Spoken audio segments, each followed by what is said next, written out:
하이헬로 강태입니다. 오늘 이 영상은 부트캠프랑 함께 하는데요. 인클렉스 공부하면서 너무너무 잘 써가지고 유료 광고로도 진행을 하게 됐습니다. 시중에 나와 있는 문제은행 사이트가 엄청 많잖아요. 인클렉스 공부하면서 쓰게 되는. 근데 이 부트캠프가 다른 문제은행이랑 어떻게 다른지 그리고 제가 어떻게 활용을 했는지 차근차근 알려드리도록 하겠습니다.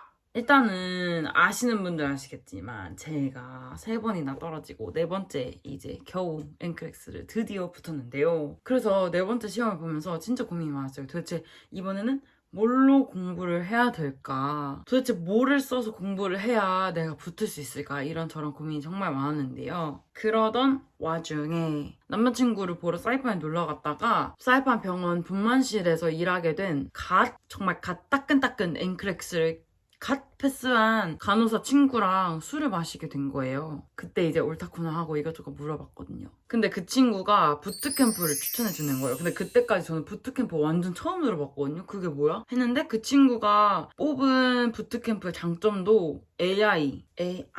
자체 AI를 탑재하고 있다는 거예요. 그래서 그 소리에 약간 완전 혹해가지고 나 어차피 문제은행 이제 써볼 것도 거의 다 써봤는데 부트캠프 이번에 한번 써볼까? 해가지고 써보게 됐습니다. 처음에. 근데 그 친구도 AI를 최장점으로 뽑은 것처럼 저도 진짜 AI를 정말 잘 썼거든요. AI가 이 사이트 자체에 탑재가 되어 있어가지고 문제를 풀고 나서 바로 궁금한 게 있으면 바로 물어볼 수가 있어요. 물론 뭐 요즘 사람들 챗GPT나 다른 AI 뭐 제미나이 이런 거 많이 사용하고 있긴 하지만 거기다 물어봐도 되긴 하지만 거기다 물어보려면 문제도 막 긁어가지고 이런 문제가 있었는데 이러한 상황에서 내가 이렇게 생각해가지고 이거를 꼽았는데 왜 이게 틀린지 이게 뭔지 모르겠다 이런 식으로 구구절절 다 설명을 해야 되잖아요. 근데 여기는 이미 내가 무슨 문제를 풀었는지 어디서 막혔는지를 다 알고 있으니까 내가 진짜 개떡같이 물어봐도 찰떡같이 알아듣고 대답을 너무 잘해주거든요. 엥? 4번 왜 아닌데? 이런 식으로 물어봐도 너무 잘 대답을 해준다. 그리고 처음에 영어로만 물어봐야 되는 줄 알고 영어로만 물어봤는데 나중에 알고 보니까 한국말도 되더라고요. 그것도 너무 자연스럽게 번역체스러운 것도 없이 뭐 물론 AI니까 뭐 그런 게 당연할 수도 있는데 저도 모르겠어요. 왜 처음에 영어밖에 안 된다고 생각을 했는지. 근데 부트캠프 자체가 문제 해설이 되게 탄탄하게 되어 있어요. 뭐 질병에 대한 설명, 그다음에 이 질병에 대한 문제가 나오면 어떤 거를 중점적으로 모니터를 해야 되고 봐야 되는지, 그리고 맞은 거에 대한 설명, 틀린 선지에 대한 설명 다 엄청 자세하게 나와 있고 거기서 다루는 개념도 시각적 자료, 뭐 표나 이런 걸로도 다 연결이 될 수 있게 링크 걸려 있어서 엄청 탄탄하게 잘 되어 있는데 그럼에도 불구하고 내가 아직 헷갈리는 게 있다, 부족하다 하면은 AI한테 이제 물어보는 거죠. 그래서 100% 완전 이 개념에 대한 다른 문제가 꼬아서 다시 나온다고 해도 내가 이거 무조건 풀 수 있게 100% 이해를 하려고 노력을 했습니다. 그리고 문제 풀다 보면은 순간순간 잠깐만 이거 뭐였지? 하고 그 기억 저편에 있던 그 개념들이 갑자기 머리를 탁 스칠 때가 있거든요. 그럴 때마다 그냥 AI한테 물어봤어요. 뭐 또 저는 무조건 공부 시작 전에 스케줄을 딱 짜고 시작을 해야 되는 사람이거든요. 그래서 원래 항상 시험 보기 전에 공부를 하면은 일정 짜는데 정말 많은 시간을 허비하던 사람이었는데 이 부트캠프가 좋은 게 알아서 스케줄을 짜주는 거예요. 공부 시작 날짜랑 엔클렉스 보는 날짜를 딱 입력하면은 스케줄이 딱 나오는 거예요. 하루 평균 공부 시간을 이렇게 일정하게 매일매일 해가지고 나오거든요. 근데 이게 진짜 좋은 게 공부를 하기 싫은 날도 있을 수 있잖아. 내가 공부를 쉬겠다 하는 날을 설정을 할 수가 있어요. 그러면 그날을 빼고 스케줄을 만들어줍니다. 개처럼. 그리고 이제 할 때마다 하나씩 체크해가지고 나 이거 끝냈다 이렇게 넘기고 그 다음 이 스케줄이 PDF로 저장도 돼가지고 딱 프린트 해가지고 책상에 탁 붙여놓는 거지. 그리고 엔클렉스가 신유형이 도입이 되면서 아주 빡빡해졌거든요. 케이스 시나리오 문제가 특히 너무 머리가 아프단 말이에요. 부트캠프에는 과목별로 케이스 시나리오 문제를 풀어볼 수 있는 섹션이 있는데 케이스 시나리오에 한정해가지고 그 문제 전체를 다 풀어주는 해설 강의가 탁 탑재가 되어 있거든요. 일단 저는 문제를 풀어요. 줄글로 되어 있는 해설을 딱 봐요. 그리고 최대한 나 혼자서 일을 해보려고 노력을 한 다음에 그 다음에 말로 해주는 그 인강을 들어보는 거지. 근데 이 해설 강의에서 그냥 문제만 풀어주고 답만 알려주고 이렇게 끝나는 게 아니라 같이 그 시나리오를 한 줄 한 줄 읽으면서 그 시나리오 자체를 우리가 어떤 관점에서 봐야 되는지, 이 줄에서 우리가 주목해야 될 포인트는 어디인지 이런 거를 다 하나하나 알려주기 때문에 한 문제에 대한 해설이라기보다는 뭔가 케이스 시나리오 유형 자체를 어떻게 푸는지 뭔가 스킬적으로 알려주는, 내가 알아가게 되는 그런 면이 있어요. 그래서 점점 눈이 트인다고 해야 될까요? 그래서 이런저런 장점이 참 많은데요. 저는 부트캠프를 어떻게 활용을 했냐? 일단 스탠드얼론 퀘스천, 그걸 풀어줍니다. 그게 그냥 기본 문제은행 문제거든요. 그래서 스탠드얼론 퀘스천 섹션에 따로 들어가서 과목별로 풀 수도 있고, 크리에이트 테스트 이 버튼을 눌러가지고 내 맘대로 내 입맛대로 설정을 해가지고 테스트를 생성할 수도 있어요. 저는 보통 일단 unused question, 안 쓴 문제를 이제 처음으로 문제를 푸는 거죠. 그래서 과목별로 그냥 저는 한 과목 딱 찍어가지고 했고, 저는 개인적으로 짧게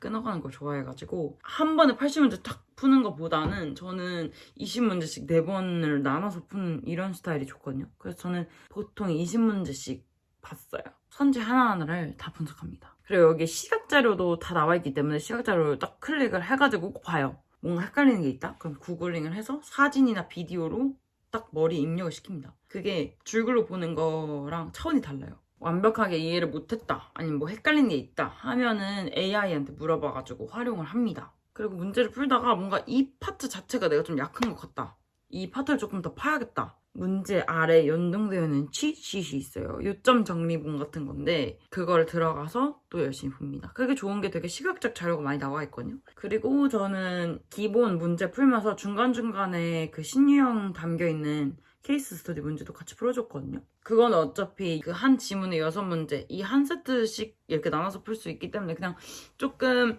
너무 이거 너무 오래 해가지고 좀 다른 거 풀고 싶은데 할 때 케이스 스터디를 풀어줬어요. 일단은 먼저 나 혼자 풀어보고 그 다음에 줄글로 되어 있는 해설을 먼저 봐요. 그리고 나서 거기에 나와 있는 인강을 들어주는 거죠. 뭔가 선생님이 얘기를 해준 내용과 내가 생각한 내용이 맞다고 하면 뭔가 뿌듯한 그런 느낌?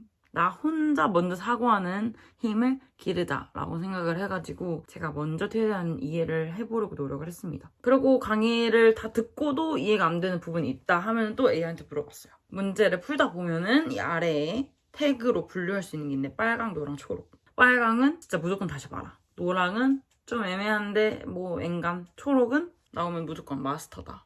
이렇게 해가지고 문제를 분류를 했는데 진짜 너무나도 공부를 하기 싫고 정말 내가 지금 당장 침대에 누워야겠다 하는 싶은 순간들이 있잖아요. 그런 순간들이 올 때마다 그냥 눕습니다. 그냥 누웠어요. 왜냐면 부트캠프가 모바일 버전도 있거든요. 그래서 그냥 눕고 싶을 때는 침대에 누워서 핸드폰으로 빨간색 문제 분류되어 있는 거, 노란색 문제 분류되어 있는 거, 그것만 테스트 주구장창 돌렸습니다. 그리고 빨간색 문제를 풀어보고 좀 알 것 같은데 하면은 노란색으로 승급을 시키는 거예요. 노란색 문제를 또 풀다가 또 괜찮은 거 있으면 초록색으로 승급을 시키는데 빨강에서 초록으로 바로 건너뛸 수는 없습니다. 그리고 나서 마지막으로 레디니스 테스트를 봐줬습니다. 어느 정도 내가 ready가 된 것 같을 때 내가 진짜 ready가 됐는지, ready가 된 정도 테스트를 봐주는데요. 이게 부트캠프에서는 4번의 readiness 테스트가 제공이 돼요. 일단 약간 이게 이제 심신의 안정을 위한 느낌? 약간 나 진짜 붙을 수 있을까? 할 때 이제 봤는데요. 근데 이게 문제가 제가 사실 부트캠프가 조금 다른 문제는보다 쉽다는 얘기를 들었어요. 내가 풀 수 있을 정도면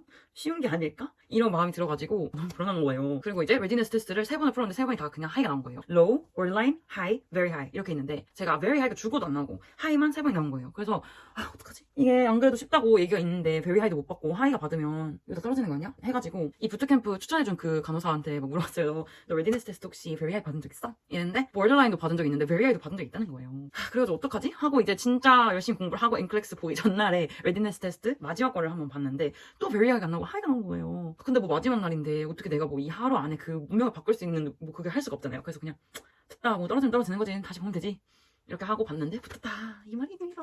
그래서 어쨌든 여러분들은 하이가 4번 나온다고 해도 불안해하지 마시라. 저희 하이가 한 번도 안 나온다고 해도 불안해하지 마시라. 그리고 제가 느끼기에는 부트캠프랑 앵클렉스 뭐 난이도 괜찮은 것 같아요. 비슷한 것 같아요. 오히려 저는 타 문제은행 중에 되게 어렵다고 소문이 났던 문제은행 한번 풀어봤는데 진짜 너무 어려운 거예요. 그래서 거기서는 레디네스 테스트를 풀어봤는데 페일이 나왔어요. 근데 저는 개인적으로 생각하기에 그거는 조금 너무 어려운 것 같고 좀 쓸데없는 공부랄까? 앵클렉스 그렇게 어렵지 않은데? 이런 느낌 들었고 오히려 저는 부트캠프에서 하이 나왔다고 하면은 안심이 될 것 같아요. 그래서 오늘 이렇게 부트캠프에 대해서 소개를 해드렸는데요. 정말로 제가 진심인 거 보이시나요? 제가 이게 유료 광고를 받긴 받았지만 이 유료 광고라서 내가 돈 받았기 때문에 이렇게 열심히 열변토한 게 아니라 진짜로 저는 이 문제는 너무 잘 써가지고 그래서 진짜 진심으로 이거 너무 좋아서 여러분께 소개해 드리려고 하는 거거든요. 뭐 물론 사람마다 공부 방법이 맞는 게 다 다르겠지만 제가 말씀드리는 이런 정보들이 여러분께 도움이 되기를 정말 간절히 기원을 하면서 부트캠프 측에서 10% 할인 코드를 저한테 보내주셨거든요. 그래서 제가 더보기란에 써놓을 테니까 그거 입력하시면 10% 할인이 되니까요. 만관부 많이 관심 부탁드립니다. 여러분은 한 번에 붙으세요. 알겠죠? 빠이.